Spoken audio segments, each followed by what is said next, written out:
প্রথম চান্সে যদি জান্নাতে যেতে চান, জাহান্নামের কোনো স্পর্শ ছাড়া যদি জান্নাতে যেতে চান, তাহলে এই 16 বদঅভ্যাস থেকে, 16টি অপরাধ থেকে নিজেকে বাঁচাবার চেষ্টা করতে হবে। নাম্বার 1, যাদের মধ্যে ঈমান নাই তারা জান্নাতে যেতে পারবে না। দ্বিতীয় সবচেয়ে বড় বাধা হলো আত্মীয়তার সম্পর্ক ছিন্ন করা। আত্মীয়তার সম্পর্ক ছিন্নকারী সে জান্নাতে যেতে পারবে না। তৃতীয় বড় বাধা হলো যারা চগলখড়ি বদঅভ্যাস আছে, এই রোগটা। চতুর্থ, প্রতিবেশীকে কষ্ট দেওয়ার রোগ যাদের আছে। 5 নম্বর হলো অহংকার। 6 নম্বর হলো প্রতারণা করা, মানুষের সাথে মানুষকে ধোঁকা দেওয়া। 7 নম্বর হলো দান করার পর খোঁটা দেওয়া।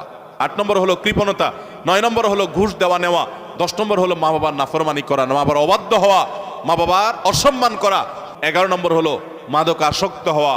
12 নম্বর হলো হারাম উপার্জন দ্বারা, হারাম খাদ্য দ্বারা, পানীয় দ্বারা শরীর গঠন করা। আর 13 নম্বর হলো রূঢ় স্বভাবের হওয়া। 14 নম্বর হলো গণক হওয়া। 15 নম্বর হলো ব্ল্যাক ম্যাজিক করা, ব্ল্যাক ম্যাজিশিয়ান। আর 16 নম্বর হলো সিল্কের পোশাক পরা।